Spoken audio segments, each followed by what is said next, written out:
ದೇವರ ಮಕ್ಕಳೇ, ಈ ಬೆಳಗಿನ ಜಾವದಲ್ಲಿ ಇವತ್ತು ನಾನು pastor Praveen Kumar Jesus with us ಮಿನಿಸ್ಟ್ರಿಯಿಂದ ಮೊಟ್ಟ ಮೊದಲನೇದಾಗಿ ಯಾರೈತಿಗೋ ದೇವರ ವಾಕ್ಯದ ವಿಡಿಯೋ ನೋಡ್ತಾ ಇದ್ದೀರಾ, ಈ ಚಾನೆಲ್ ಸಬ್ಸ್ಕ್ರೈಬ್ ಮಾಡಿ, ದೇವರ ವಾಕ್ಯವನ್ನು ನೋಡಿ ಅನೇಕ ಜನರಿಗೆ ಶೇರ್ ಮಾಡಿ, ದೇವರ ಆಶೀರ್ವಾದವನ್ನು ಪಡೆದುಕೊಳ್ಳಿರಿ ಎಂಬುದಾಗಿ ನಾನು ನಿಮ್ಮಲ್ಲಿ ವಿನಂತಿಸಿಕೊಳ್ಳುತ್ತೇನೆ.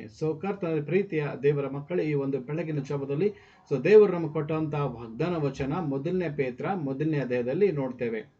ನಿಮ್ಮ ನಂಬಿಕೆಯು ನಿರೀಕ್ಷೆಯು ದೇವರಲ್ಲಿ ನೆಲೆಗೊಂಡಿದೆ ಎಂಬುದಾಗಿ.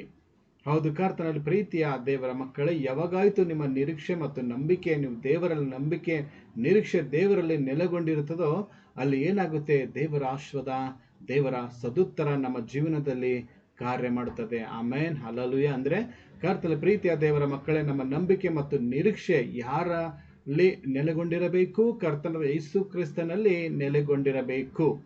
ಯಾವಾಗಾಯ್ತು ನಮ್ಮ ನಂಬಿಕೆ ನಿರೀಕ್ಷೆ ದೇವರಲ್ಲಿ ಯೇಸು ಕ್ರಿಸ್ತ ನೆಲೆಗೊಂಡಿರುತ್ತದೋ ಆಗ ದೇವರು ನಮ್ಮ ಪ್ರಾರ್ಥನೆಗಳಿಗೆ ಉತ್ತರ ಕೊಡ್ತಾರೆ.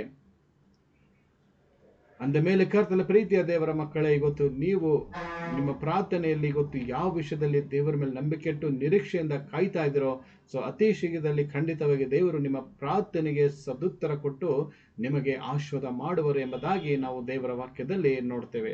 ದೇವರ ಈ ವಾಕ್ಯದಂತೆ ನಿಮಗೆ ನಿಮ್ಮ ಕುಟುಂಬಕ್ಕೆ ಆಶೀರ್ವಾದ ಮಾಡಲಿ ಎಂಬುದಾಗಿ ನಾನು ದೇವರಲ್ಲಿ ಪ್ರಾರ್ಥಿಸ್ತೇನೆ. Once again, may God bless this word you and your family. Amen, amen. Thank you Jesus. Praise the Lord. Hallelujah.